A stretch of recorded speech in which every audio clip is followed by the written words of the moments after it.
when people are buying and flipping houses, let's not forget they had to buy the house. You buy it. You're going to have to pay money. Money's out of your pocket. All right. Then everything you do to it is coming out of your pocket. So where are you getting that money from?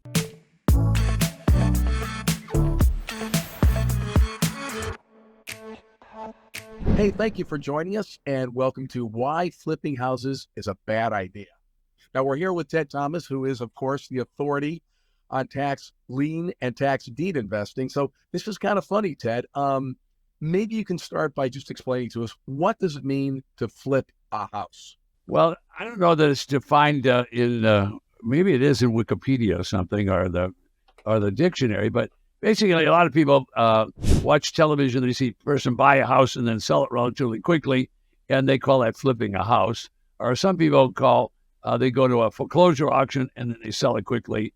It's basically selling a property relatively quickly and not living in it, but maybe fixing up, maybe not fixing it up, but being a marketer and getting rid of it quickly. So that's my definition of flipping houses. I don't know if that follows Wikipedia or the dictionary. Well, I know when I think about it, just like you're saying, I think of somebody who buys something, they spend some money fixing it up so they can sell it for a decent profit and get out of it.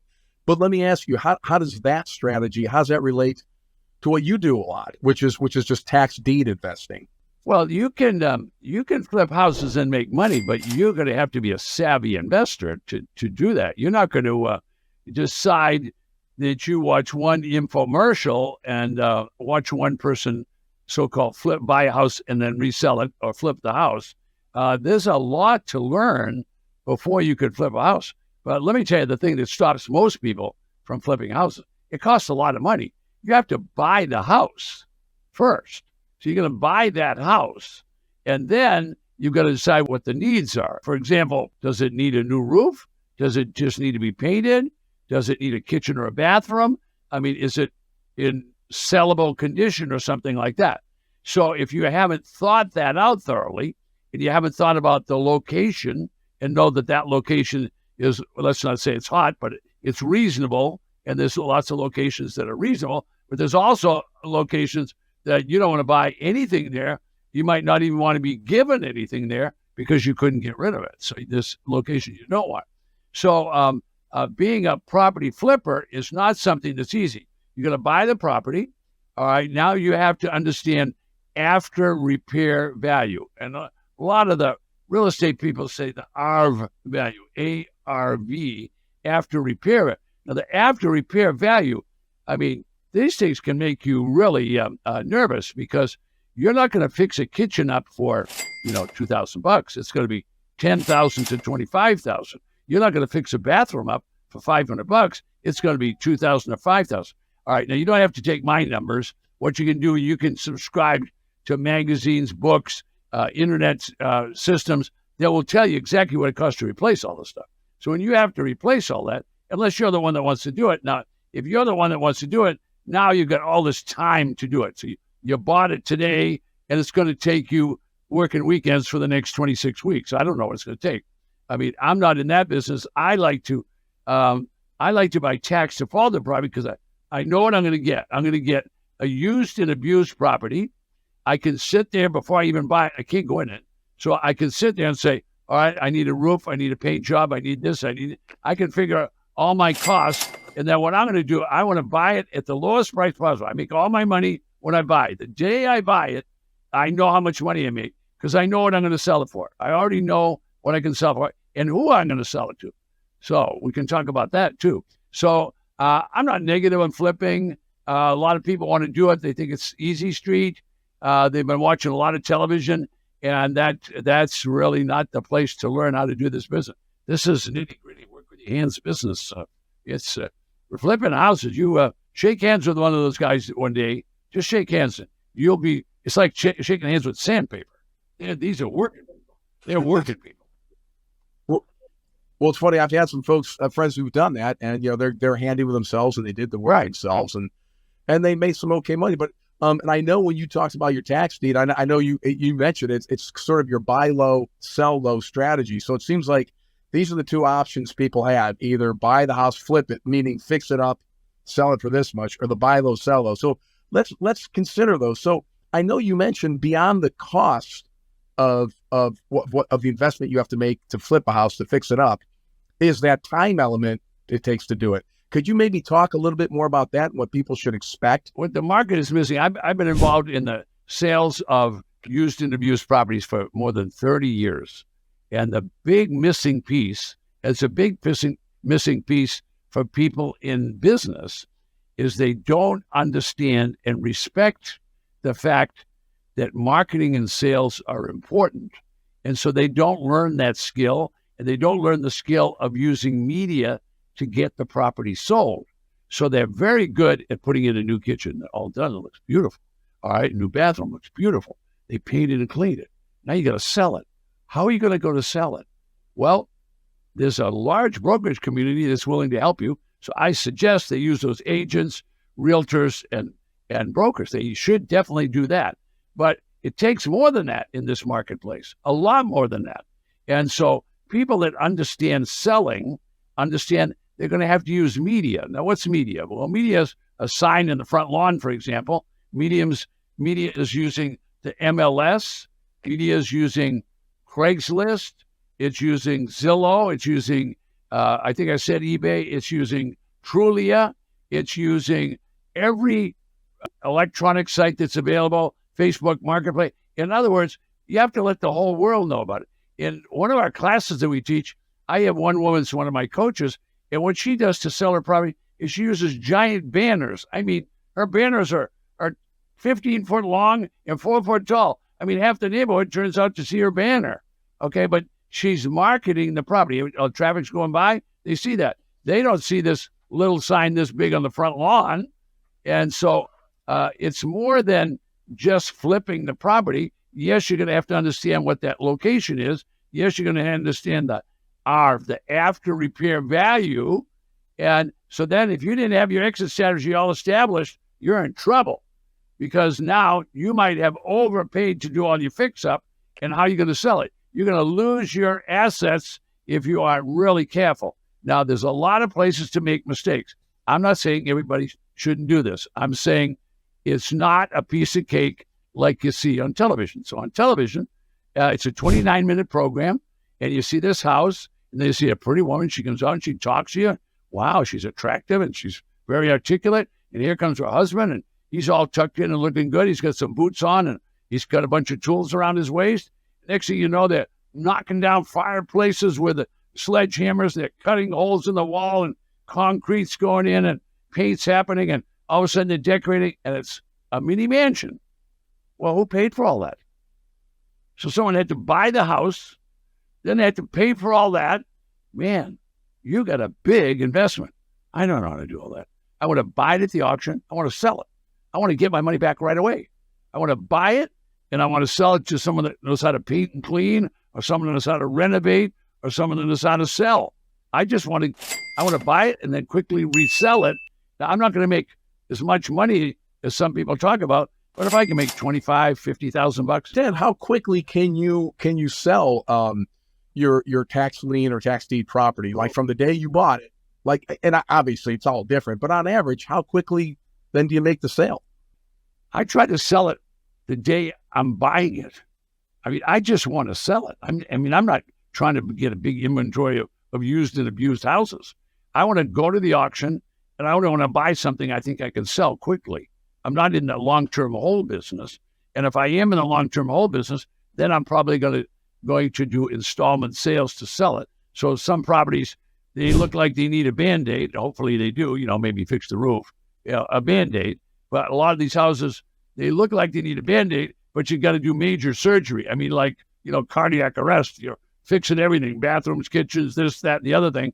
Well, then if I fix it up and I make it look like a dollhouse, then I want to get top dollar. I might have to get top dollar to pay for all those costs, and then I want to make money on the installment sale. So the question is, how quickly can you sell it? I have students that have sold the property in days because they bought it, they marked it up a little bit, and they got rid of it quickly. In other words, all the fixer-upper people knew them, and that's where they sold to. I have other students that they buy it, and then they use massive media, and they can sell it quickly. Now, selling it quickly is like 30, 60, 90 days. I have people that don't know how to sell and don't understand marketing. A year later, they're still down there cutting the grass themselves. They're still touching up the paint. They're still providing security. They're still paying taxes. They're still paying the water bills. Folks, you've got to learn how to sell. Well, you pointed out some good things when you're thinking about flipping a house versus just what you do, and that is, fixing it up. Sure. But also, if you don't sell, it takes longer to do. And if it doesn't sell, you have to keep in great shape, right? I mean, that's kind of another expense. Yeah. So some people say, "Oh, I hired a broker." Well, there's nothing wrong with hiring a broker. You get an old broker, agent, all the neighbors, everybody you can to help you sell it.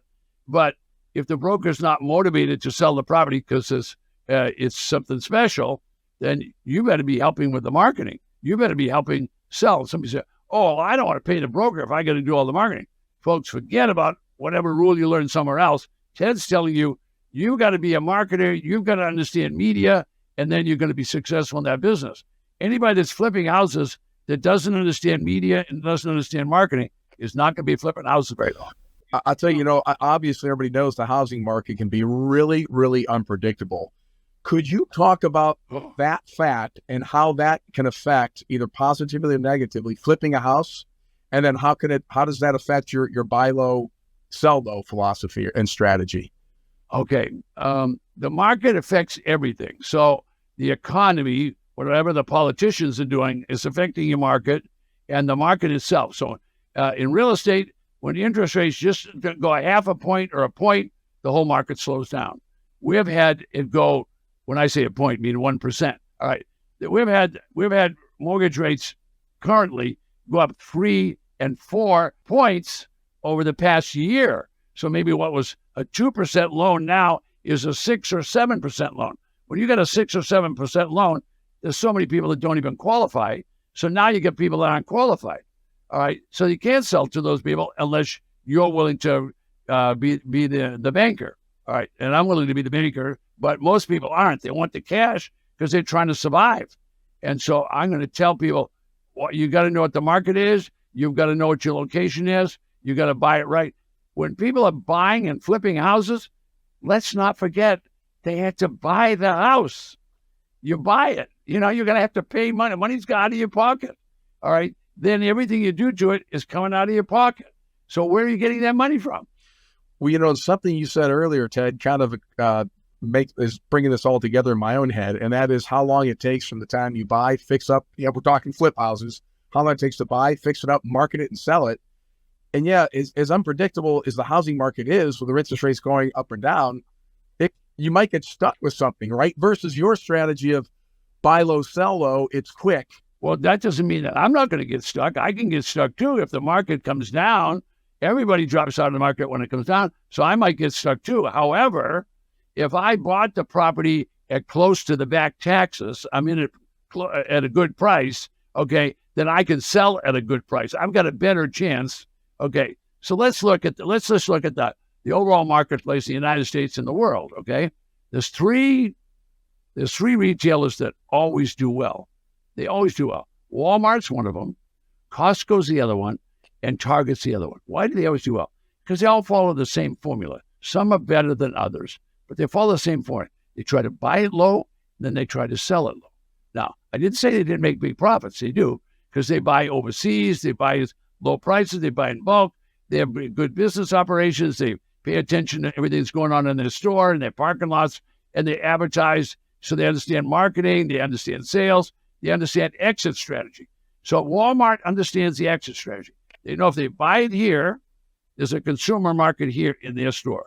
So they bring the people to their store, they get them there because they're exercising their exit strategy there. They know how to get rid of stuff at low prices. Okay, Target does the same thing. Maybe they get a little fancier store. All right, so what does Costco do? Costco, I remember when we used to go to Costco, if you wanted to buy some bakery goods, you have to buy a tray as big as your kitchen counter. Okay, they sell in bulk to a lot of people. All right, why do they do that? You see people towing things, not carts. They're towing things when they're coming to the Costco because they're buying a lot of bulk. So they each have a strategy that's an exit strategy. So if you're going to buy, you're going to be a fixer, you're going to be a renovator, you're going to be any one of these people that's going to work on these properties, you need to have an exit strategy And the way you have an exit strategy is you figure out the marketing and you figure out the media to let people know you've got it for sale. See, most people are talking about the house. They're talking about the financing. They're talking about the ARV, the after repair value. When you're talking about the after repair value, I'm not negative on that. What you need to talk about is how you're going to sell this thing. And if you don't use media and understand what media is, and you don't understand selling, that's the biggest cost, is because you're going to be holding the property. So you need to understand your exit strategy, the media, and using salespeople to help you and helping the salespeople. Ted, just got one more question for you. Before I ask, I want to let the people know that if you have a question for Ted, leave it in the comments section below. Ted and his team, they do look at this. They will answer your question, or who knows, it may become a future video one day. So, Ted, one more question. You were talking about you're going to, flipping the property, you're going to have this thing, you got to sell it. What are your thoughts on, well, okay, I'm not going to sell. I'm going to fix up this property. I'm going to flip it and I'm going to rent it. And just you've been in the business a long time of real estate. Is that less risky for folks? I mean, and is it less risky than even the buy low, sell low? Could you maybe put all those? We could end with this: put flipping a property, selling it, flipping a property, renting it, versus the buy low, sell low strategy. Where do you place all those, folks? All of them have risk. All of them have risk. It doesn't matter whether you're buying at the tax auction. It doesn't matter whether you're buying it that you're going to fix it up. It doesn't matter whether you already bought a fixed up property. Whatever it is, it's got risk. If it's real estate, it's got risk. All right. So the county, if you're doing business with them, they're going to say, whoa, it's as is. We're not going to give you a warranty on conditions or what the condition of the property is. We're not going to tell you that there's not defects in the title. So the county's right up front.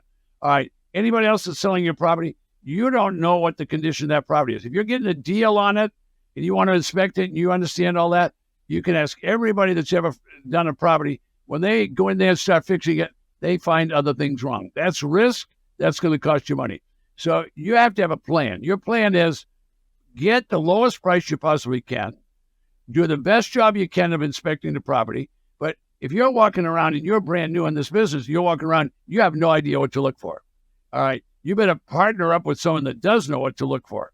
All right. But the most trouble is going to happen after you get all the work done. So you're going to know all about the after repair value, and you're going to know about fixing kitchens and bathrooms, and you're going to know anybody that did the work for you intimately. What you need to know is who your buyer is going to be. The buyer is the key to going to the bank.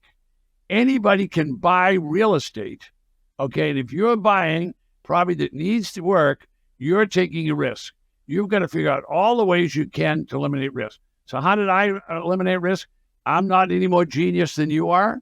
Okay. I want to eliminate risk. So I go to the tax auction. I want to get the property as low as possible. If I can get the property for 20 or 30 cents on the dollar, I'm going to do that. Will I pay more than that sometime? Yes. A big house that's worth $500,000 fixed up, I might pay $200,000 for it. But I already know I got to put kitchens in, a kitchen in, bathrooms in, fix the roof.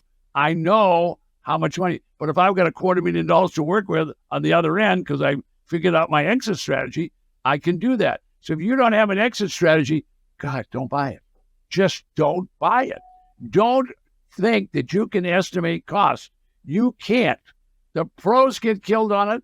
Don't think that you can get it sold in 60 days. If you can, how come all the pros can't get it done? Don't think that you're going to have enough money to get it done. Business has risk. I lower the risk by buying at the tax auction as low a price as I possibly can. Then, before I buy it, I already know what my exit strategy is going to be. And I don't top it off and say, oh, if I can get this, whatever I think I'm going to get, I'm going to be 30 grand below that. Why? Because stuff happens. Stuff isn't spelled S-T. You get this. It's spelled S-H. Stuff happens. And it will happen to you when you get in the business. Am I trying to scare you away? No. I'm just realistic. I've been in the business 35 years. Check around and see how many people have been around a long time in the same business. You can't stay a long time in a business unless you have a strategy. My strategy is buy it low, know what my exit strategy is first. So Ted, with the buy low, sell low strategy, and obviously you're emphasizing that. But how do you locate a buyer for that? Like how do you go about doing that? How do you exit? Okay, well, two things that I'm going to be involved with. If I'm going to buy something, I'm going to figure out how I'm going to sell it. And so the easiest thing to do would be you could start getting to know the people that like to do fixer-upper. Now, there's a lot of gals and guys that they like to go and paint and clean properties up and then resell them. Then there's other people that like to be, let's call them a renovator, or like the people you see on television. They like a mediocre house, and then they're going to change it all. They're going to put a different roof on, add a carport, make some big windows, knock down the fireplace with a sledgehammer, and make it look modern and nice. So those are renovators. And then there's people that we've been talking about so much today, and they're flippers. They want to buy the property and then they quickly sell it. So that's a whole group of people that you can market to.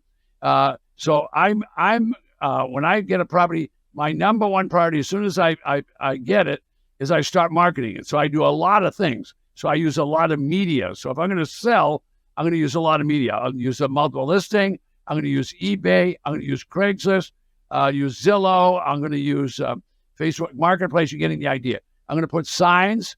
I'm going to put banners. I'm going to let all the neighbors know about it. And I'm going to do that every single week. I'm not going to do it once. I'm going to keep doing it until the property sells. Well, Ted, you have, as you mentioned, been in the business a long time, have a lot of experience.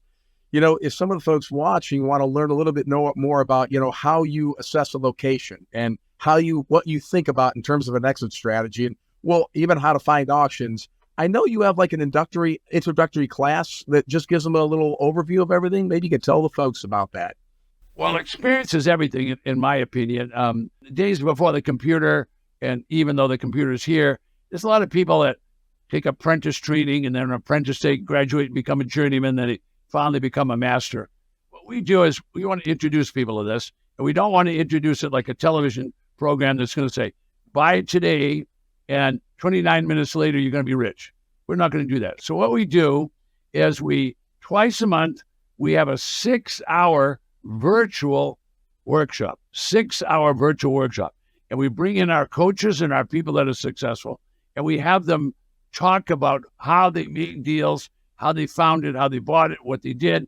In other words, all the things that we're talking about today, they talk about that. And they start at 11 o'clock in the morning, goes to 6 in the afternoon. Now, I'm not an internet marketer, so nothing's free, okay? It costs money. It costs $47 to attend that class. It's 6 hours, starting in the Eastern Zone at 11, and it goes until 6 o'clock. Anybody can attend that class.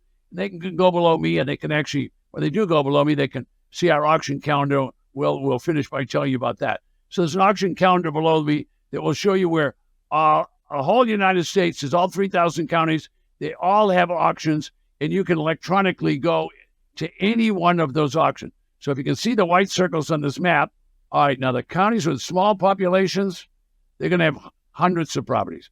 The counties with large population, they're going to have hundreds and even thousands of properties to sell. I'm Ted Thomas. See you in the next video. Don't forget, request your free auction list right below me.